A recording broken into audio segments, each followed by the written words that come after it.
तो स्वागत है दोस्तों आपका एक बार फिर से नई वीडियो में। तो आज हम क्या करेंगे, आज हम परमार सर के जो दिल्ली पुलिस की जो जीके की सीरीज़ शुरू की हुई है, तो उसका जो लेक्चर 5 है, ठीक है जी, उसके जो हम डिजिटल नोट्स जो है आज हम उसका रिवीजन करने वाले हैं। और इसकी जो पीडीएफ है वो आपको हमारे टेलीग्राम पर मिल जाएगी। जो पीडीएफ है उसका पासवर्ड जो है आपको इसी वीडियो में जो है वो बताया जाएगा, ठीक है जी। तो पिछली बार जो पासवर्ड बताया गया था, तो कुछ लोग ऐसे कह रहे थे कि वो जो है वो ओपन नहीं हो रही है उस पासवर्ड से, तो आप पासवर्ड को जो है अच्छे से देखा करो, ठीक है। तो चलिए आज वीडियो को स्टार्ट करते हैं।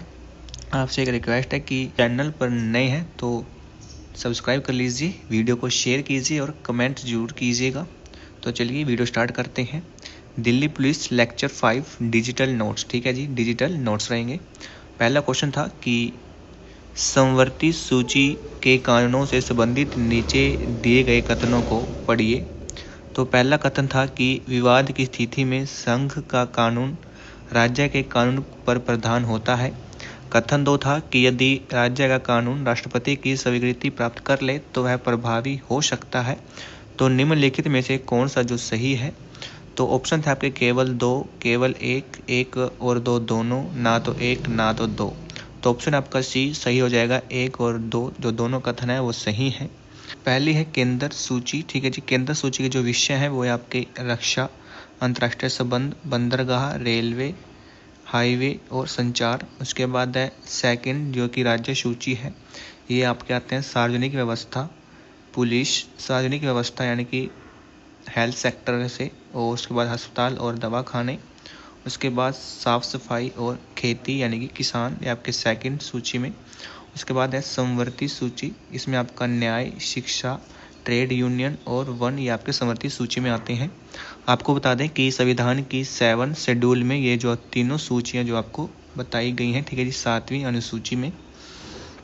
उसके बाद है क्वेश्चन नंबर 2 कि निम्नलिखित मौलिक अधिकारों को भारतीय संविधान में सूचीबद्ध क्रम में जो है व्यवस्थित कीजिए। तो पहला था आपका कि संवैधानिक उपचारों का अधिकार, नंबर 2 स्वतंत्रता का अधिकार, नंबर 3 शोषण के विरुद्ध अधिकार और नंबर 4 है आपका कि समानता का अधिकार। तो भाई आपको जो इनको अरेंज करना था क्रमबद्ध से, यानी कि पहले कौन सा मौलिक अधिकार आपको मिला फिर उसके बाद कौन सा, ठीक है जी। तो यहाँ पर जो ऑप्शन दिए गए थे कि 1 2 3 4, 3 2 1 4, 4 1 3 2 या फिर 4 2 3 1, तो ऑप्शन डी आपका सही हो जाएगा, ठीक है जी। यानी कि पहले आपको मिला था समानता का अधिकार, फिर उसके बाद स्वतंत्रता का, फिर उसके बाद मिला था आपको शोषण के विरुद्ध, ठीक है जी, और फिर उसके बाद मिला था संवैधानिक उपचारों का अधिकार। अब संविधान में जो 6 मौलिक अधिकार जो आपको दिए गए हैं उनकी अगर हम बात करें, तो पहला है आपका समानता का अधिकार जो कि अनुच्छेद 14 से 18 में है। उसके बाद है स्वतंत्रता का अधिकार जो कि अनुच्छेद 19 से 22 में दिए गए हैं। फिर है कि शोषण के विरुद्ध अधिकार जो कि अनुच्छेद 23 से 24 में दिए गए हैं। और उसके बाद धार्मिक स्वतंत्रता का अधिकार जो कि अनुच्छेद 25 से 28 में है। उसके बाद है कि संस्कृति और शैक्षणिक अधिकार जो कि अनुच्छेद 29 से 30 में है। उसके बाद है कि संवैधानिक उपचारों का अधिकार जो कि अनुच्छेद 32 में दिया गया है। मौलिक अधिकार जो कि आपके भाग 3 में है और जो कि अनुच्छेद आपके 12 से लेकर 35 तक, ठीक है जी। और ये जो मौलिक अधिकार है ये हमें अमेरिका के संविधान से लिए हैं, और इनको जो मौलिक अधिकार को जो है संविधान की अंतरात्मा भी बोला जाता है, और इसको जो है राजनीतिक लोकतंत्र लागू करना भी बोलते हैं। और मौलिक अधिकारों को भारत का मैग्ना कार्टा भी कहा जाता है। जब संविधान था बना तो उस वक्त हमको जो 7 मौलिक अधिकार दिए गए थे, लेकिन वर्तमान में 6 मौलिक अधिकार हैं। जो संपत्ति का अधिकार था उसको 1978 में 44वें संविधान संशोधन के द्वारा भाग 3 से हटा दिया गया था, और यह जो है भाग 12 अनुच्छेद 301 के अंतर्गत एक कानूनी अधिकार जो बना दिया गया। उसके बाद अनुच्छेद 12 की अगर हम बात करें, तो भारतीय संविधान का अनुच्छेद 12 जो कि मौलिक अधिकारों के संदर्भ में राज्य शब्द की परिभाषा जो है वो बताता है, और यह उन सभी निकायों और प्राधिकारियों को जो शामिल करता है जो सरकार, संसद, राज्य सरकारों, विधानमंडलों, स्थानीय निकायों और भारत सरकार के नियंत्रण के तहत अन्य सभी प्राधिकारों के दायरे में आते हैं, ताकि यह सुनिश्चित किया जा सके कि उनके कार्य मौलिक अधिकारों का उल्लंघन ना करें। ठीक है जी। और यह जो परिभाषा इसलिए महत्वपूर्ण है क्योंकि यह तय करती है कि किसी के खिलाफ मौलिक अधिकारों को लागू किया जा सकता है। उसके बाद अनुच्छेद 13 जो कि भारतीय संविधान का एक महत्वपूर्ण अनुच्छेद है, जो कि न्यायिक समीक्षा की शक्ति प्रदान करता है और यह बताता है कि मौलिक अधिकारों को असंगत या फिर उनका उल्लंघन करने वाली कोई भी विधि संवैधानिक संशोधन सहित शून्य होगी। यह सुनिश्चित करता है कि कोई भी कानून मौलिक अधिकारों से टकराव की सीमा तक असंवैधानिक और अप्रभावी है। यानी कि अगर कोई ऐसा कानून बनाया जाता है जो आपके मौलिक अधिकारों का उल्लंघन करता है तो वो जो नियम है, कानून है, वो जो है अपने आप ही खत्म हो जाएगा। ठीक है जी, ये आर्टिकल आपका 13 कहता है। और नेक्स्ट है आपका क्वेश्चन नंबर 3 कि राष्ट्रपति शासन के परिवर्तन के संबंध में निम्नलिखित में से कौन सा कथन सत्य है। तो राज्यपाल की सिफारिश से राज्य सरकार को बर्खास्त किया जा सकता है भले उसके पास बहुमत हो। ठीक है जी। उसके बाद है कि प्रधानमंत्री की सहमति से इसे अनिश्चित काल के लिए बढ़ाया जा सकता है। नेक्स्ट है कि राष्ट्रपति तब तक राष्ट्रपति शासन नहीं लगा सकता जब तक कि सर्वोच्च न्यायालय अनुमति ना दे। उसके बाद है कि संसद की मंजूरी के बिना राष्ट्रपति शासन की घोषणा की जा सकती है। तो ऑप्शन ए आपका जो है सही हो जाएगा कि राज्यपाल की सिफारिश से राज्य सरकार को बर्खास्त किया जा सकता है भले ही उसके पास बहुमत हो। अब बात कर लेते हैं आपातकाल। ठीक है जी, आपातकाल जिसमें आपको 3 आपातकाल जो कि इम्पोर्टेंट हैं। पहला है राष्ट्रीय आपातकाल जो कि अनुच्छेद 352 में आता है। 352 अनुच्छेद हमें क्या कहता है कि अनुच्छेद 352 जो कि राष्ट्रीय आपातकाल की घोषणा से संबंधित है, जिसके तहत राष्ट्रपति युद्ध हो जाए या फिर बाह्य आक्रमण या फिर सशस्त्र विद्रोह के कारण देश की सुरक्षा को खतरे में पड़ने पर आपातकाल की घोषणा जो कर सकते हैं। और इस घोषणा को 30 दिनों के भीतर ही संसद के दोनों सदनों से अनुमोदित करवाना आवश्यक है और आपातकाल की अवधि 6 महीने तक हो सकती है, जिसे संसद के अनुमोदन से बढ़ाया भी जा सकता है। उसके बाद है कि राष्ट्रीय आपातकाल या फिर राष्ट्रपति शासन 356 अनुच्छेद में आता है। अनुच्छेद 356 जो कि भारतीय संविधान का एक हिस्सा है जो राष्ट्रपति शासन से संबंधित है। इस अनुच्छेद के तहत यदि कोई राज्य सरकार संवैधानिक प्रावधानों के अनुसार कार्य करने में असमर्थ हो तो भारत के राष्ट्रपति उस राज्य में राष्ट्रपति शासन लगा सकते हैं, जिससे राज्य का नियंत्रण केंद्र सरकार के हाथों में आ जाता है। राष्ट्रपति शासन की घोषणा के लिए संसद की मंजूरी आवश्यक होती है और यह शुरू में 6 महीने के लिए लागू होता है, जिससे संसद की मंजूरी से 3 साल तक बढ़ाया जा सकता है। ठीक है जी, आपको ध्यान रखना है कि ये 3 साल तक बढ़ाया जा सकता है। उसके बाद है वित्तीय आपातकाल अनुच्छेद 360। ठीक है जी, अनुच्छेद 360 जो कि वित्तीय आपातकाल की घोषणा का प्रावधान करता है, जो राष्ट्रपति को यह शक्ति देता है कि यदि भारत के वित्तीय स्थिरता या फिर ऋण खतरे में है तो वे इसकी घोषणा कर सकते हैं और इस दौरान जो केंद्र सरकार है वो राज्य सरकारों को वित्तीय औचित्य के सिद्धांतों का पालन करने का निर्देश दे सकती है। वित्तीय आपातकाल अब तक जो है वो कभी भी लागू नहीं हुआ। ठीक है जी। उसके बाद है अनुच्छेद 365 के अनुसार यदि कोई राज्य केंद्र सरकार के निर्देशों का पालन करने में विफल रहता है, ठीक है, यदि कोई राज्य केंद्र सरकार के निर्देशों का पालन करने में विफल रहता है, ठीक है जी, तो राष्ट्रपति यह घोषणा कर सकते हैं कि राज्य सरकार संविधान के अनुसार कार्य नहीं कर सकती, जिससे अनुच्छेद 356 के तहत राष्ट्रपति शासन लागू हो सकता है। और यह अनुच्छेद संघ को उन स्थितियों में राज्य सरकार पर नियंत्रण करने का अधिकार देता है जहां वह संघ द्वारा दिए गए निर्देशों की अवहेलना करती है। उसके बाद है कि राष्ट्रपति राष्ट्रीय आपातकाल उद्घोषणा के आधार, यानी कि जो राष्ट्रीय आपातकाल है वो कब लगाया जा सकता है। नंबर 1, जब युद्ध हो जाए या फिर कोई बाहरी आक्रमण कर दे या फिर सशस्त्र विद्रोह, यानी कि देश के अंदर ही कुछ लोग जो है वो अशांति फैला दें। ठीक है जी। और इस शब्द को जो है 44वें संविधान संशोधन के द्वारा आंतरिक अशांति से जो है प्रस्थापित किया गया था। उसके बाद है कि भारत में अब तक 3 बार जो है राष्ट्रीय आपातकाल लगाया गया है और ये जो 3 बार हैं तो वह है कि एक तो 1962 जब भारत और चीन का युद्ध हुआ था, ठीक है जी। और 1962 से 1968 तक जो है उस समय जो प्रधानमंत्री थे वो थे पंडित जवाहरलाल नेहरू। उसके बाद 1971 जब भारत और पाकिस्तान का युद्ध हुआ, ठीक है जी, उस समय जो प्रधानमंत्री थी वो थी इंदिरा गांधी। उसके बाद 1975 जिसमें आंतरिक अशांति फैल गई थी, ठीक है जी, वो उस समय प्रधानमंत्री थे इंदिरा गांधी।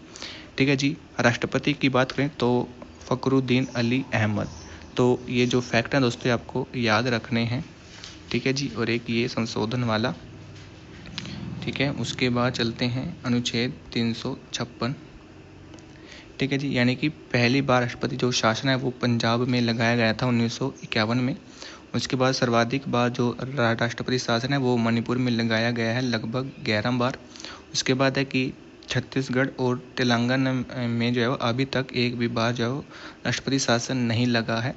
उसके बाद है मौलिक अधिकार, यानी कि अनुच्छेद 19 को केवल युद्ध और बाह्य आक्रमण के आधार पर ही निलंबित किया जा सकता है, ठीक है जी, सशस्त्र विद्रोह के मामले में नहीं किया जा सकता। ये फैक्ट भी आपने याद रखना है, आपके एग्जाम में पूछा जाता है, ठीक है जी। उसके बाद है अनुच्छेद 358, यानी कि यह अनुच्छेद 19 द्वारा गारंटीकृत मूल अधिकारों के निलंबन से संबंधित है, ठीक है जी। उसके बाद अनुच्छेद 359, यानी कि यह अन्य मूल अधिकारों के निलंबन से संबंधित है। उसके बाद है कि मौलिक अधिकार 20 और 21 को कभी निलंबित नहीं किया जा सकता, चाहे वो कोई सा भी आपातकाल लग जाए, ठीक है जी। नेक्स्ट है कि क्वेश्चन नंबर 4, मुख्यतः है किस विशेषता के कारण भारतीय संविधान को प्राय अर्धसंज्ञा या फिर रूप में संज्ञा भावना में एकात्मक के रूप में वर्णित किया जाता है। तो इसका ऑप्शन है आपका सी सही हो जाएगा कि संघ सरकार की प्रबल केंद्रीयकरण प्रवृत्तियां और शक्तियां, ठीक है जी, यानी कि राज्यसभा में राज्यों का असमान प्रतिनिधित्व। तो उत्तर प्रदेश में राज्यसभा जो सीटें हैं वो 31 हैं, जबकि सिक्किम में 1 हैं। उसके बाद है कि कनाडा के संविधान से हमने क्या क्या लिया है, ठीक है जी। कनाडा के संविधान से तो हमने क्या लिया, एक मजबूत केंद्र के साथ संघीय संरचना। उसके बाद है केंद्र में निहित अवशिष्ट शक्तियाँ, केंद्र द्वारा राज्यपालों की नियुक्ति, सर्वोच्च न्यायालय का सलाहकारी क्षेत्राधिकार और संविधान की अर्धसंज्ञा प्रकृति हमें कनाडा के संविधान से ली है।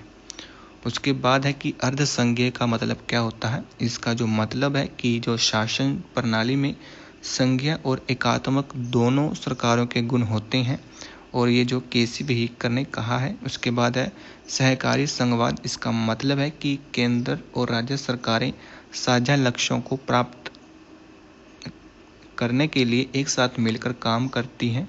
इसको ये जो है ग्रीनविल ऑस्टिन ने कहा है। उसके बाद है कि एक मजबूत केंद्रीकृत प्रवृत्ति वाला जो संघ है ये आइवर जेनिंग्स ने कहा है। उसके बाद है कि सौदेबाजी वाला संघवाद ये मॉरिस जोन्स ने कहा है, ठीक है जी। उसके बाद है कि भारतीय संविधान में राज्य नीति के निर्देशक सिद्धांत की अवधारणा किस देश के संविधान से ली है, तो ये हमने आयरलैंड के संविधान से ली है। अब बात करें डीपीएसपी के सिद्धांत की, तो राज्य नीति के जो निर्देशक सिद्धांत हैं जो कि भारतीय संविधान के भाग 4 में अनुच्छेद 36 से 51 के तहत जो दिए गए, ठीक है जी। और इनका जो उद्देश्य था वो था एक कल्याणकारी राज्य स्थापित करना, ठीक है जी, सामाजिक और आर्थिक न्याय सुनिश्चित करना और ऐसी नीतियां बनाना जो कि नागरिकों के कल्याण के लिए हों, ठीक है जी।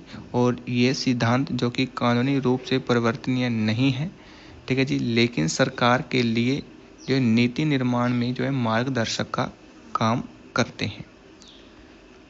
उसके बाद है कि ये नवीन विशेषताएं हैं। यह भारत शासन अधिनियम 1935 में निहित अनुदेशों के साधन से मिलती जुलती हैं, ऐसा BR अम्बेडकर ने कहा है। उसके बाद है कि जो डीपीएसपीएस को संविधान की अंतरात्मा भी कहते हैं, ऐसा ग्रीनविल ऑस्टिन ने बोला है। उसके बाद है कि डीपीएसपी को लक्ष्य और आकांक्षाओं का घोषणा पत्र KC बेहिकर ने बोला है। और बैंक द्वारा अपनी सुविधा अनुसार भुगतान योग्य चेक ये जो KT शाह ने कहा है। और डीपीएसपी के संबंध में ही राज्यों के अधिकारों के लिए नैतिक अवधारणाएं ये जो BN राव ने बोला है।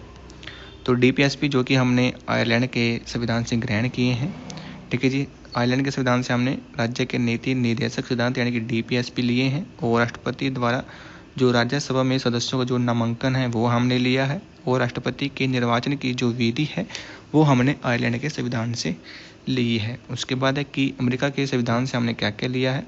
तो अमेरिका के संविधान से हमें मौलिक अधिकार लिए हैं, संघात्मक शासन प्रणाली, न्यायिक पुनर्वलोकन, संविधान की सर्वोच्चता, न्यायपालिका की स्वतंत्रता और निर्वाचित राष्ट्रपति पर महाभियोग चलाने का जो प्रावधान है वो अमेरिकी संविधान से लिया है।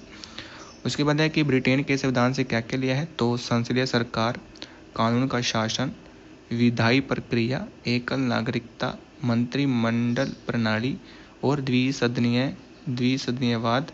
और उसके बाद है कि भारत ने संसदीय विशेषाधिकार और विशेषाधिकार जो रिट है वो ब्रिटेन के संविधान से ली हैं। अब जो हमारे DPSP थे तो इनको हम जो क्लासिफिकेशन करते हैं इसको, ठीक है जी। तो पहले इसको बढ़ते हैं हम समाजवादी, जिसमें आपके आर्टिकल आते हैं 38, 39, 39A, 41, 42, 43, 43A और 47। उसके बाद है गांधीवादी, ठीक है, जिसमें आर्टिकल आते हैं आपके 40, 43, 43B, 46, 47 और 48। उसके बाद है उदारवादी, इसमें आपके जो आर्टिकल आते हैं वो है 44, 45, 48, 48A, 49, 50 और 51। तो ये भी आपने ध्यान रखने हैं दोस्तों। जितनी भी चीज़ें इसमें वो सारी आपने ध्यान रखनी है, हालांकि वीडियो थोड़ा सा लंबी हो जाएगी, ठीक है। इसके बाद छठा क्वेश्चन था कि क्रस्ट स्थलाकृति मुख्यतः किससे संबंधित होती है। तो ये जो आपका चूना पत्थर और डोमोमाइट क्षेत्र में भूजल क्रिया से जो संबंधित होती है। उसके बाद कि भूमिगत जल द्वारा निर्मित भू आकृति, जिसको क्रस्ट भू आकृति भी बोलते हैं। अगर इसके बारे में हम बात करें कि क्रस्ट स्थलाकृति जो कि एक ऐसा दृश्य है जो कि चूना पत्थर, डोलोमाइट और जिप्सम जैसी अघुलनशील, ठीक है, क्या होती है, घुलनशील चट्टानों के रासायनिक शरण से बनता है, जिसके परिणाम स्वरूप सिंकहोल, गुफाएं, डूबती हुई धाराएं और भूमिगत नदियां जैसी विशेषताएं बनती हैं। जब पानी, ठीक है, जब पानी क्या है, कार्बन डाइऑक्साइड के साथ मिलकर कार्बनिक अम्ल बनाता है तो यह चट्टानों को घोल देता है और भूमिगत जल निकासी प्रणालियों का निर्माण करता है। उसके बाद है कि अपरदनात्मक स्थलाकृति क्या होती है, यानी कि सिंकहोल, डोलिन, आवासन, चूना युक्त चबूतर, ठीक है जी, कदराएं और गुफाएं इसके उदाहरण हैं। उसके बाद है कि निक्षेपणात्मक स्थलाकृति, इसके जो एग्जाम्पल है वह है स्टेलेक्टाइट स्तंभ और स्टेलेग्माइट। उसके बाद बात कर लेते हैं सिंकहोल। सिंकहोल क्या होता है, ठीक है। सिंकहोल जो कि एक क्रस्ट स्थलाकृति की सबसे विशिष्ट विशेषताओं में से एक है, और यह कीप के आकार का गड्ढा होता है जो कि सतह के ढह जाने से बनता है और गहराई कुछ मीटर से कई मीटर तक हो सकती है। उसके बाद है कि लुप्त होती धाराएं क्या हैं। तो ये ऐसी धाराएं हैं जो कि चूने पत्थर की दरारों में गायब हो जाती हैं और फिर भूमिगत हो जाती हैं। पुनौर जो कि एक बड़ा सिंकहोल है जिसमें सतही और भूमिगत जल दोनों समाहित हो जाते हैं, और इसे जो स्वेलो होल या फिर सर्वोकोट के नाम से भी जो वो जाना जाता है। गुफाएं क्या होती हैं, गुफाएं यानी कि पानी के अपेक्षा से चट्टानों में बड़ी गुहाएं बन जाती हैं, जिससे भूमिगत गुफा प्रणाली का जो निर्माण होता है, ठीक है जी। यानी कि वैली सिंक और उपालस क्या होता है कि जब कई सीमावर्ती सिंकहोल मिलकर ये जो है बहुत चौड़ा और विशाल अवसाद बना लेते हैं तो उसे जो है वैली सिंक कहा जाता है। उसके बाद स्तंभ, स्तंभ यानी कि गुफाओं में चूने पत्थर के पानी के टपकने से बनने वाली चूने पत्थर की संरचनाएं इसमें जो वो होती हैं। उसके बाद क्रस्ट खिड़की क्या होती है, यानी कि एक ऐसा क्षेत्र जो कई सिंकहोल के ढह जाने से बनता है और एक खुला विस्तृत क्षेत्र जो बन जाता है। उसके बाद अपरदित और निक्षेपित जल स्थल रूप, यानी कि जैसे कि नालीदार चूना पत्थर और अन्य भूवैज्ञानिक संरचनाएं भी क्रस्ट क्षेत्र में पाई जाती हैं। 7वां क्वेश्चन है कि सौर मंडल में किस ग्रह का जो दिन है वो सबसे लंबा होता है। तो है आपका शुक्र, ठीक है जी। सर्वाधिक घनत्व की बात करें तो पृथ्वी का होता है 5.5 ग्राम प्रति घन सेंटीमीटर, और जो न्यूनतम घनत्व है तो है आपका शनि का जो कि 0.69 ग्राम प्रति घन सेंटीमीटर होता है। और बुध और शुक्र के पास कोई भी उपग्रह नहीं होता। ठीक है जी। उसके बाद है स्थलीय ग्रह। ठीक, स्थलीय ग्रह और गैसीय ग्रह। लास्ट वाले जो 4 ग्रह होते हैं वो गैसीय होते हैं, जो पहले 4 ग्रह होते हैं वो स्थलीय होते हैं। जैसे कि ये वाले 4 ग्रह, ठीक है जी, इनको बोलते हैं स्थलीकृत, और जो बृहस्पति से लेकर लास्ट वरुण तक होते हैं इनको बोलते हैं गैसीय। अब इनकी बात करें, जो स्थलीय होते हैं ये अपेक्षाकृत छोटे होते हैं और ये जो है चट्टानें पत्थरों से बने होते हैं। इनकी सतह ठोस होती है, क्योंकि पत्थर के बने हैं तो सतह क्या होगी, ठोस होगी। सूर्य के निकट स्थित होते हैं। इनके पास कोई भी उपग्रह नहीं है। इनके पास ना ही कोई वलय होते हैं। उदाहरण की बात करें तो बुध, शुक्र, पृथ्वी और मंगल इसके जो उदाहरण हैं। उसके बाद है गैसीय ग्रह। ये क्या होते हैं, ये जो ग्रह हैं वो विशाल आकार के होते हैं, क्योंकि गैस के हैं। उसके बाद गैसीय पदार्थों से बने होते हैं और कोई भी ठोस सतह नहीं होती। ठीक है जी। और सूर्य से बहुत दूर स्थित होते हैं। इनके पास कई जो है उपग्रह होते हैं। इनके पास वलय भी होते हैं। उदाहरण की बात करें तो बृहस्पति, शनि, वरुण और अरुण। ठीक है जी। उसके बाद बात कर लेते हैं बुध ग्रह की। बुध ग्रह जो कि सबसे छोटा ग्रह होता है, ठीक है जी, सोलर सिस्टम का सबसे छोटा ग्रह है और सूर्य के सबसे निकट भी होता है। उसके बाद ये जो है 88 पृथ्वी दिनों में सूर्य की परिक्रमा जो है पूरी करता है, जिससे कि यह सबसे तेज चक्कर लगाने वाला ग्रह बन जाता है और इसका कोई भी उपग्रह नहीं है। उसके बाद है वरुण। वरुण ये क्या होता है, सूर्य से सबसे दूर स्थित ग्रह है और इसका जो परिक्रमण जो काल है वो 165 सालों का, यानी कि सबसे लंबा होता है। और इसे जो 1846 में जोहान गेले और अर्बन जीन जैसे ले वेरियर ने जिसको खोजा था। और यह सौरमंडल का एकमात्र ग्रह है जिसे जो गणितीय अनुमान से खोजा गया था। कौन? वरुण। ठीक है जी। उसके बाद है बृहस्पति, यानी कि ये क्या है, सौर मंडल का सबसे बड़ा ग्रह है और इसकी जो घूर्णन अवधि है वो सबसे कम है, जो कि 9 घंटे 55 मिनट है। ठीक है जी। इसके 4 बड़े जो उपग्रह वो है यूरोपा, गैनीमेड और कैलिस्टो। ठीक है जी। इन्हें जो है वो गैलीलियन उपग्रह भी कहा जाता है, क्योंकि गैलीलियो के द्वारा इनको खोजा गया था। और जो सबसे बड़ा जो उपग्रह वो है गैनीमेड। उसके बाद है आपका मंगल। मंगल यानी कि इसे मंगल ग्रह कहा जाता है, क्योंकि इसकी जो मिट्टी में आयरन की जो मात्रा है वो अधिक होती है। इसके 2 उपग्रह हैं, फोबोस और डिमोस। ओलंपस मोस जो कि इसकी ऊंचाई है आपके यहाँ से 22 से 25 किलोमीटर, जो कि सौरमंडल का सबसे बड़ा ज्वालामुखी है और सबसे ऊंचा पर्वत है जो कि मंगल ग्रह पर स्थित है। जो ओलंपस है ये क्या है, ज्वालामुखी है सबसे बड़ा, और सबसे बड़ा जो पर्वत भी मंगल ग्रह पर ही स्थित है। उसके बाद बात कर लेते हैं शुक्र की। ठीक है जी। इस ग्रह की जो घूर्णन गति है वो सबसे धीमी होती है। इसे एक पूर्ण घूर्ण करने में पृथ्वी के 243 दिन के बराबर का समय लगता है और सबसे गर्म ग्रह है। गर्म क्यों है? क्योंकि यहाँ पर सल्फ्यूरिक अम्ल के जो है घने बादल होते हैं और इसको सबसे चमकीला तारा भी कहते हैं, और साथ ही इसको सांझ का तारा या फिर भोर का तारा भी कहा जाता है। इसे पृथ्वी का जुड़वा ग्रह भी कहते हैं या फिर पृथ्वी की बहन इसको बोला जाता है। उसके बाद है शनि ग्रह। इसके चारों ओर जो कि चमकीले और केंद्रित वलय होते हैं, जो कि छोटे छोटे पत्थरों और बर्फ के टुकड़ों के बने होते हैं। और 1665 में ह्यूजेस ने जो शनि के वलयों की खोज की थी और 1675 में कैसिनी ने वलयों के बीच के अंतराल की जो खोज की थी। और जो सर्वाधिक उपग्रह है वो शनि ग्रह के पास ही हैं। उसके बाद है वरुण। वरुण क्या है कि यह है आपको हरे रंग का दिखाई देता है, इसलिए इसे हरित ग्रह कहा जाता है। क्योंकि ये हरा इसलिए दिखाई देता है क्योंकि इसके जो वायुमंडल है उसमें मीथेन गैस पाई जाती है और जो इसकी खोज है वो विलियम हर्शल ने 1781 में की थी। उसके बाद है कि कर्नाटक में जोग जलप्रपात किस नदी से निर्मित है, तो ये जो आपका श्रावस्ती नदी से निर्मित है। और विश्व का सबसे ऊंचा जो जलप्रपात है वो है एंजिल जलप्रपात जो कि वेनेजुएला में है। और उसके बाद है चित्रकूट जलप्रपात जो कि छत्तीसगढ़ में है।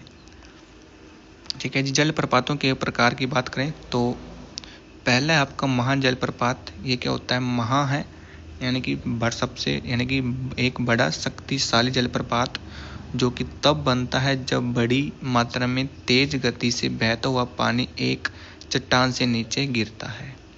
उसके बाद है प्लज या फिर डुबकी जलप्रपात, यानी कि पानी बिना चट्टानों की सतह को छुए नीचे जो गिरता है, यानी कि जल की गति तेज होती है। उसके बाद है सोपानी या फिर सीढ़ीदार जलप्रपात। इसमें क्या होता है कि छोटे छोटे झरनों की श्रृंखला होती है जहां पानी चट्टानों या फिर पत्थरों पर बहता है। ठीक है, यानी कि सीढ़ीदार, जो आपको पेंटिंग्स वगैरह में देखने को मिलते होंगे। उसके बाद बात करेंगे, यहाँ पर जलप्रपात रहेगा। उसके बाद यहाँ नदी का नाम और यहाँ पर राज्य का नाम रहेगा। कूची कल जलप्रपात जो कि सबसे बड़ा जलप्रपात है, इसकी जो ऊंचाई है वो है 455 मीटर और ये कहाँ पर है, वाराही नदी पर है। कहाँ पर, कर्नाटक में, शिवमोगा। उसके बाद है जोग या फिर गरसोप्पा या फिर महात्मा गांधी, इसके जो नाम है। और ये जो दूसरा सबसे ऊंचा जलप्रपात है, जलप्रपात यानी कि झरना, ठीक है जी। और कहाँ पर है, ये श्रावस्ती में है और ये कहाँ पर है, कर्नाटक में। उसके बाद है शिव समुद्रम जो कि कावेरी नदी पर है, ये भी कर्नाटक में है। उसके बाद है चूलिया, कहाँ पर, चंबल नदी पर, राजस्थान में। उसके बाद है धुआंधार और कपिल धारा, कहाँ पर है, नर्मदा नदी में और मध्य प्रदेश में। उसके बाद है हुंडरू, ये स्वर्ण रेखा नदी पर है, कहाँ पर है, झारखंड में। उसके बाद है दूध सागर, नदी का नाम है मांडवी और कहाँ पर है, गोवा में है। नेक्स्ट क्वेश्चन था कि निम्नलिखित में से कौन सा बायोस्फीयर रिजर्व जो कि अपने राज्य से सही ढंग से मेल खाता है, तो वह आपका शेषाचलम पहाड़ियाँ जो कि आंध्र प्रदेश में पाई जाती हैं। जो पहला आपको बायोस्फीयर रिजर्व था वो था नीलगिरी जो कि 1986 में बना था। उसके बाद है कि सबसे ठंडा रेगिस्तान आपका हिमाचल प्रदेश में है। नंदा देवी जो कि उत्तराखंड में है। कंचनजंगा सिक्किम में है। देहांग देबांग जो कि अरुणाचल प्रदेश में है। मानस आपका असम में है। डिब्रू सुखेवा असम में है। नेक्रेम आपका मेघालय में है। पन्ना मध्य प्रदेश। पंचमढ़ी भी आपका मध्य प्रदेश में है। उसके बाद अचानकमार अमरकंटक आपका मध्य प्रदेश और छत्तीसगढ़ में देखने को मिलेगा। कच्छ है आपका गुजरात में। सिमलीपाल आपका उड़ीसा में है। सुंदरबन पश्चिम बंगाल। शेषचलम आंध्र प्रदेश और अगस्त्यमाला आपका कर्नाटक, तमिलनाडु और केरल में देखने को मिलेगा। नीलगिरी आपका तमिलनाडु और केरल में। मन्नार की खाड़ी तमिलनाडु में। ग्रेट निकोबार आपका अंडमान और निकोबार द्वीप समूह में देखने को मिलेंगे। ये मैप है, आप इसको भी देख सकते हैं, जैसे कि रण का कच्छ सबसे बड़ा, ठीक है जी। नीलगिरी ये रही, ठीक है जी। ये मन्नार की खाड़ी, शेषचलम, ये जो है आपके देखने को मिलेंगे बायोस्फीयर। उसके बाद है कि जैसे सूर्य जैसे तारे के जीवन चक्र का निम्नलिखित कौन सा क्रम सही है, ठीक है जी। सूर्य जैसे तारे के जीवन चक्र, तो सबसे पहले होता है आपका मुख्य अनुक्रम, फिर लाल दानव और फिर श्वेत बोना। अब बात कर लेते हैं कि तारा होता क्या है। तारा जो कि एक विशाल चमत्कार गोला जो कि प्लाज्मा से बना होता है और आत्म गुरुत्वाकर्षण के कारण जो एक साथ बंधा रहता है। यह अपने आंतरिक भाग में होने वाली नाभिकीय अभिक्रियाओं से ऊष्मा और प्रकाश उत्पन्न करता है। पृथ्वी का जो निकटतम तारा है वो सूर्य है और रात में जो भी अनगिनत बिंदु दिखाई देते हैं वे बहुत दूर के अन्य जो तारे होते हैं। क्वेश्चन की समुद्र तल पर जल का क्वथनांक क्या है, तो वो है आपका 212 डिग्री, ठीक है जी, फ़ारेनहाइट। उसके बाद कि किसी हीटर का जो तापन तत्व उच्च प्रतिरोधकता और उच्च गलनांक वाले पदार्थ से बना होता है, तो निम्नलिखित में से कौन सा जो पदार्थ है जो पदार्थ गुण तापन तत्व के रूप में इसके कार्य के लिए सबसे महत्वपूर्ण है, तो वह उच्च प्रतिरोधकता। अब बात करें कि प्रतिरोधकता क्या होती है। प्रतिरोधकता जो होती है वो है कि किसी पदार्थ का एक मौलिक गुण होता है जो यह बताता है कि वह विद्युत धारा के प्रवाह का कितनी दृढ़ता से विरोध करता है। यह इकाई लंबाई और इकाई अनुप्रस्थ काट क्षेत्रफल वाले किसी पदार्थ के प्रतिरोध का माप है। इसकी एसआई जो इकाई है वो ओम मीटर है। प्रतिरोधकता जो कि लंबाई या फिर क्षेत्रफल से स्वतंत्र होती है, यह पदार्थ की प्रकृति पर निर्भर करती है।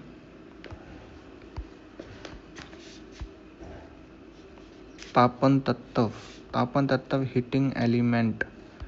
तापन तत्व के लिए मुख्य रूप से निक्रोम का जो उपयोग किया जाता है, क्योंकि यह उच्च ताप पर भी नहीं ऑक्सीकृत होता और गर्म होने पर कम फैलता है। इसके अलावा टंगस्टन, सिलिकॉन कार्बोनाइट, प्लैटिनम और मोलिब्डेनम और डीसी सिलाइड्स और स्टेनलेस स्टील जैसी अन्य सामग्रियां भी अनुप्रयोग के आधार पर प्रयोग की जा सकती हैं। उसके बाद है कि अंतर्राष्ट्रीय उत्तर दक्षिण परिवहन गलियारे में भारत की भागीदारी के पीछे प्राथमिक मिशन क्या है? तो है आपका मल्टी मॉडल मार्गों के माध्यम से यूरेशिया के साथ संपर्क में सुधार करना। अंतर्राष्ट्रीय उत्तर दक्षिण परिवहन गलियारा क्या है? तो ये जो आपका भारत, ईरान, रूस और मध्य एशिया को जोड़ने वाला एक 7200 किलोमीटर लंबा बहु मॉडल परिवहन नेटवर्क है। इसका उद्देश्य था समुद्री, रेलवे और सड़क मार्गों के माध्यम से माल ढुलाई के समय और लागत को कम करना और भारत को रूस और यूरोप से जोड़ने के लिए एक छोटा मार्ग प्रदान करना। यह एक ऐतिहासिक मार्ग का आधुनिक पुनरुद्धार है जो कि हिंद महासागर और फारस की खाड़ी को कैस्पियन सागर से जोड़ता है और यह अशगाबत समझौते के साथ भी तालमेल बिठाता है। अन्य जल संधियों की बात करें तो जैसे कि बेरिंग जल संधि, जो कि अलास्का यानी कि अमेरिका और रूस यानी कि एशिया के बीच एक संकरी जल संधि है, जो कि कर्नाटक महासागर को प्रशांत महासागर से जोड़ती है और दो महाद्वीपों को अलग करती है। उसके बाद है जिब्राल्टर जल संधि, जो कि एक संकीर्ण समुद्री मार्ग है जो कि अटलांटिक महासागर को भूमध्य सागर से जोड़ता है। यूरोप को जो अफ्रीका से अलग करता है। उसके बाद है कि बाब अल मंदेब, जो कि एक महत्वपूर्ण जलडमरू मध्य है जो कि लाल सागर को अदन की खाड़ी और हिंद महासागर से जोड़ता है। यह अरब प्रायद्वीप पर यमन और अफ्रीका के हॉर्न के बीच स्थित है और इसे आंसुओं का द्वार भी कहा जाता है। ठीक है जी, तो ये आपका भारत है, ये ईरान है, ये रूस है और ये जो है रास्ता बनाया गया है। ठीक है जी, जैसे कि INST रूट है और स्टैंडर्ड रूट आपका ये है। ठीक है, उसके बाद है कि हॉर्मुज़ जल संधि, जो कि ईरान और ओमान के बीच एक सकरा समुद्री मार्ग है जो कि फारस की खाड़ी को ओमान की खाड़ी और अरब सागर से जोड़ता है। उसके बाद है पाक जल संधि, जो कि भारत के तमिलनाडु राज्य और श्रीलंका के बीच स्थित एक जलडमरू है जो कि पूर्वोत्तर में बंगाल की खाड़ी को दक्षिण पश्चिम में मन्नार की खाड़ी से जोड़ता है। यह भारत को श्रीलंका से अलग करता है। नेक्स्ट क्वेश्चन है कि द्विक्षेत्रीय अर्थव्यवस्था में परिवार उत्पादन के कारक फर्मों को उपलब्ध कराते हैं और आय प्राप्त करते हैं। यदि परिवार की इस आय का कुछ भाग बचाते हैं तो क्या प्रभावित होता है? तो ऑप्शन है यहाँ पर चक्रीय प्रवाह एक रिसाव बन जाता है, फर्म का मुनाफा सर्वथा बढ़ जाता है या मुद्रास्फीति की ओर ले जाता है या फिर उत्पादन स्तर स्थिर रहता है। तो समझते हैं कि आय का चक्रीय प्रवाह क्या होता है। तो आय का जो चक्रीय प्रवाह है, जो कि एक आर्थिक मॉडल या फिर अवधारणा है जिसका उपयोग क्या अक्सर जो अर्थव्यवस्था में वस्तुओं, सेवाओं, स्थानों और धन के निरंतर प्रवाह को समझने के लिए किया जाता है। यह व्यवसायों और परिवारों को उजागर करता है। उसके बाद है कि परिवारों के पास जमीन, श्रम और पूंजी होती है। वे जो आय है वो मजदूरी, किराया, मुनाफा के बदले में उन्हें फर्मों को देते हैं। उसके बाद है कि फर्म इन संसाधनों का उपयोग करके वस्तुएं और सेवाएं उत्पन्न करती है और उन्हें परिवारों को बेचती है। उसके बाद है कि परिवार कंपनियों से वस्तुएं और सेवाएं खरीदने के लिए धन खर्च करते हैं, जिसको व्यय बोलते हैं। उसके बाद है कि कंपनियां परिवारों को संसाधनों के उपयोग के लिए भुगतान करते हैं, जहां से उसको आय प्राप्त होती है। उसके बाद है कि यह चक्रीय अर्थव्यवस्था को एक निरंतर प्रवाह बनाए रखते हुए गतिशील वो रखता है। ठीक है जी। उसके बाद है कि परवृष्टि यानी कि अर्थव्यवस्था में धन का प्रवेश, जैसे कि निवेश, सरकारी खर्च और निर्यात। रिसाव क्या होता है, यानी कि अर्थव्यवस्था में धन की निकासी, जैसे कि बचत, कर और आयात। अब बात कर लेते हैं उत्पादन के कारक कौन कौन से हैं और भुगतान के कारक क्या हैं। जैसे कि भूमि से हम क्या कर सकते हैं, भूमि हम किराए पर देखकर हम किराया ले सकते हैं। श्रम यानी कि अगर हम श्रम करेंगे तो हमें वेतन मिलेगा। पूंजी से हम ब्याज प्राप्त कर सकते हैं। और उद्यमी का क्या काम होता है, उसका काम होता है लाभ कमाना। नेक्स्ट 15वां क्वेश्चन है कि कथन 1 है कि सामाजिक न्याय और समानता के साथ विकास का उद्देश्य 10वीं पंचवर्षीय योजना में पेश किया गया था। कथन 2 है कि पहली पंचवर्षीय योजना हेरोड डोमोर मॉडल पर आधारित थी। तो कथन जो आपका 1 है वो गलत है, जबकि कथन 2 सही है। ठीक है जी। अब बात कर लेते हैं पंचवर्षीय योजनाओं के मॉडल की। तो पहली पंचवर्षीय योजना हेरोड डोमर मॉडल पर आधारित थी। जो दूसरी पंचवर्षीय योजना है वो पीसी महालिनोबिस मॉडल पर आधारित थी। और तीसरी पंचवर्षीय योजना गोडगिल मॉडल पर। और चौथी पंचवर्षीय योजना थी वो रुदर एलन मॉडल पर। और पांचवी थी आपकी डीपी धर मॉडल पर आधारित। अब बात कर लेते हैं यहाँ पर पंचवर्षीय योजनाएं। पहली पंचवर्षीय योजना 1951 से 1956, जो कि प्राथमिक क्षेत्र यानी कि कृषि, बिजली और सिंचाई पर इस पर जब बल दिया गया था। लक्ष्य की दर थी 2.1, लेकिन हासिल किया हमने 3.6। द्वितीय पंचवर्षीय योजना 1956 से 1961, ये जो पूर्ण उद्योगों पर आधारित थी। लक्ष्य की दर 4.5 और वृद्धि हुई थी 4.2। तीसरी पंचवर्षीय योजना 1961 से 1966, जो कि खाद्य और उद्योगों पर आधारित थी। इसका लक्ष्य की दर थी 5.6, लेकिन हासिल हुआ 2.8। चौथी पंचवर्षीय योजना जो कि 1969 से 74 तक कृषि पर आधारित थी और इसका जो लक्ष्य रखा गया था वो थी 5.7, लेकिन हासिल हुआ 3.2। पांचवी पंचवर्षीय योजना जो कि 1974 से 1989 यानी कि जो कि गरीबी उन्मूलन, आर्थिक आत्मनिर्भरता पर आधारित थी। लक्ष्य था 4.4 का, लेकिन हासिल किया 5। उसके बाद छठी पंचवर्षीय योजना 1980 से 85, जो कि कृषि और उद्योगों पर आधारित थी। लक्ष्य 5.2 का था, 5.5 हासिल किया। सातवीं पंचवर्षीय योजना 1985 से 1990, जो कि ऊर्जा और खाद्य पर जैव आधारित थी। लक्ष्य था 5 का और हासिल किया 6 का। आठवीं पंचवर्षीय योजना जो कि 1952 से 1997 और जो कि मानव स्रोत शिक्षा पर आधारित थी। ठीक है। उसके बाद 9वीं पंचवर्षीय योजना 1997 से 2002, जो कि सामाजिक न्याय पर आधारित थी। उसके बाद है 10वीं योजना जो कि 2002 से 2007 तक टाइम पीरियड है और ये जो है रोजगार और ऊर्जा पर जो है आधारित थी। उसके बाद 11वीं पंचवर्षीय योजना 2007 से 2012, जो कि समावेशी विकास पर आधारित थी। उसके बाद है 12वीं जो कि 2012 से 2017 तक रही है और इसका आधारित होता है त्वरित समावेशी विकास और त्वरित पर। अब बात कर लेते हैं दूसरी पंचवर्षीय योजना के अंतर्गत क्या क्या हुआ। तो दूसरी पंचवर्षीय योजना के अंतर्गत क्या हुआ था कि जो राउरकेला इस्पात संयंत्र है इसको उड़ीसा में लगाया गया था जर्मन के सहयोग से।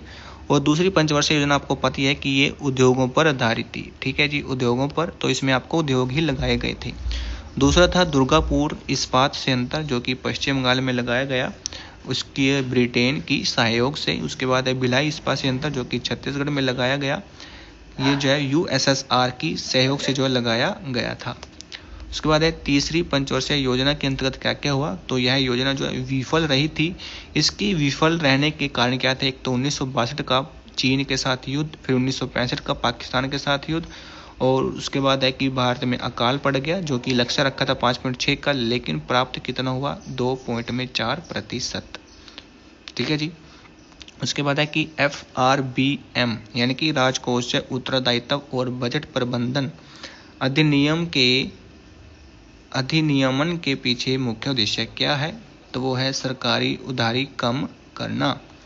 राजकोषीय घाटा कब होता है? राजकोषीय घाटा तब होता है जब सरकार का जो कुल खर्च है और जो कुल खर्च है उसका वो उसकी आय से ज़्यादा हो जाता है। यानी कि आप ये लगा लो कि आपको घाटा कब होगा। आपका घाटा तब होगा ना जब आपका खर्चा आपकी इनकम से ज़्यादा होगा। ठीक, तो वही है कि राजकोषीय घाटा जब आपका जो खर्च है जो कि आपकी आय से क्या है अधिक हो जाता है। और यह सरकार की वित्तीय स्थिति को दर्शाता है कि वह अपनी आय से कितनी अधिक राशि खर्च कर रही है और इस कमी को पूरा करने के लिए सरकार को उधार लेना पड़ता है। उसके बाद है 17वां क्वेश्चन भाई आपका कि निम्नलिखित में से कौन सा क्षेत्र भारत के सकल घरेलू उत्पाद में सबसे अधिक योगदान देता है। तो है आपकी सेवाएं।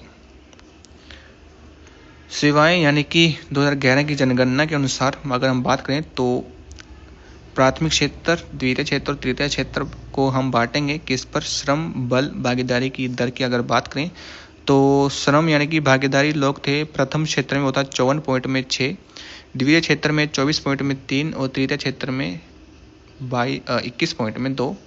उसके बाद है जीडीपी यानी कि सकल घरेलू उत्पाद में जो प्रतिशत है वो प्रथम क्षेत्र में था 14.39 और द्वितीय क्षेत्र में था 31.46 और तृतीय क्षेत्र में था 54.15%।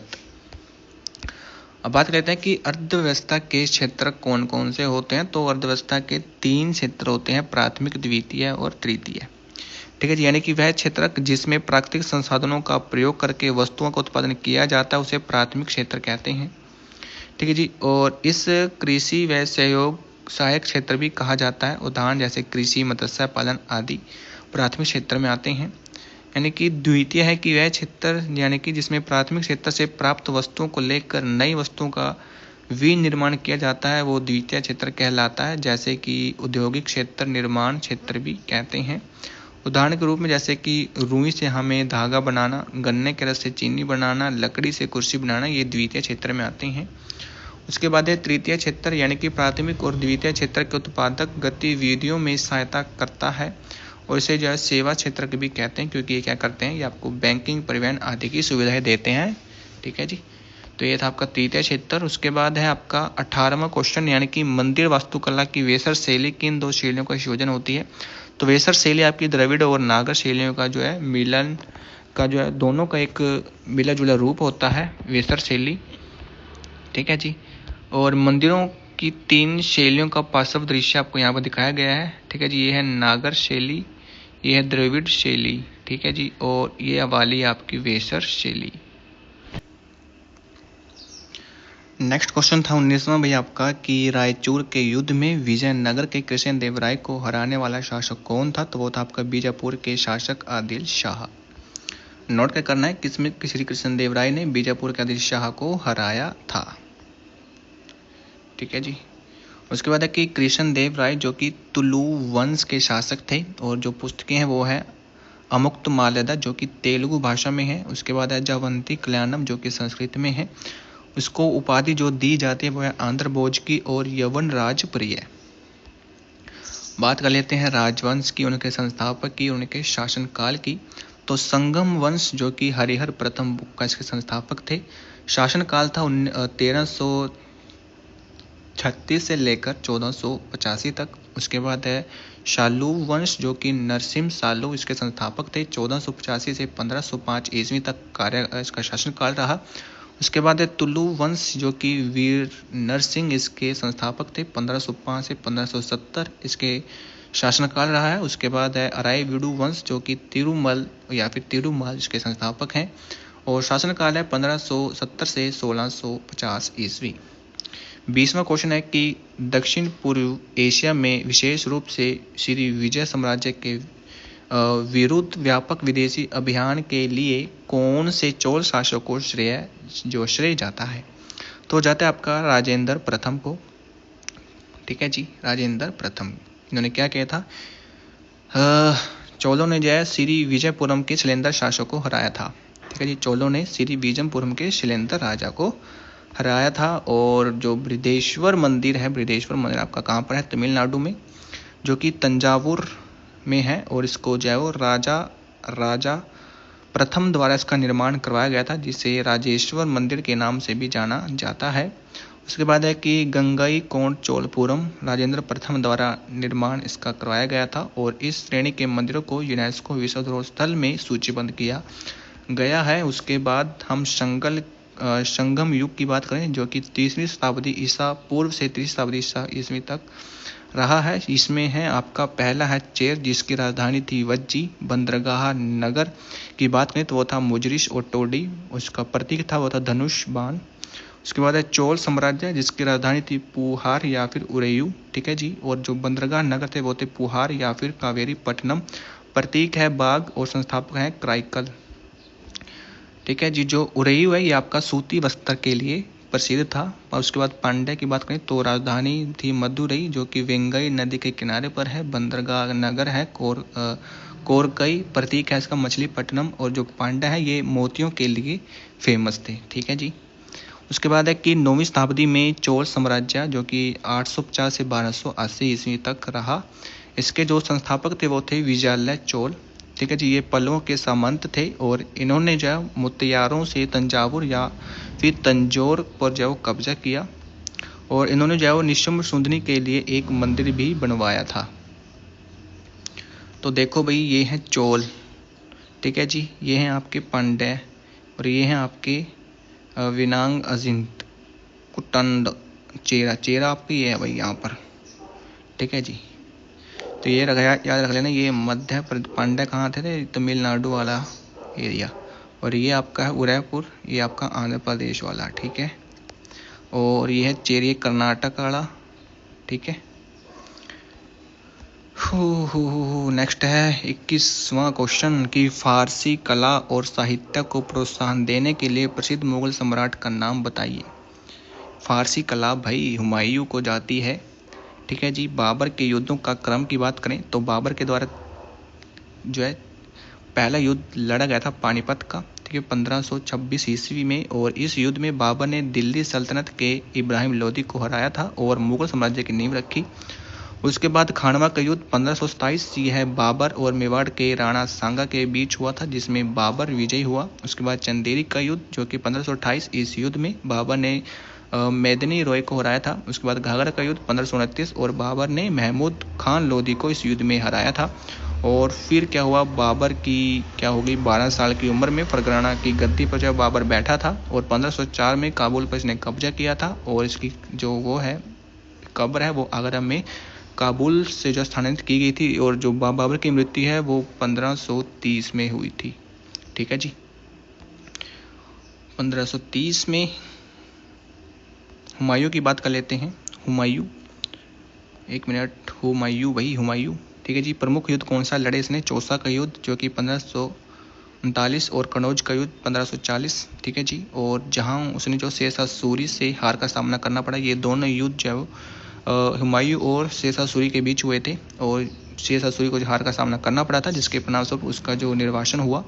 हालांकि उसने 1555 में सरहिंद के युद्ध में सिकंदर सूरी को हराकर दिल्ली में मुगल शासन की फिर से जो स्थापित किया था, किसने, हुमायूं ने।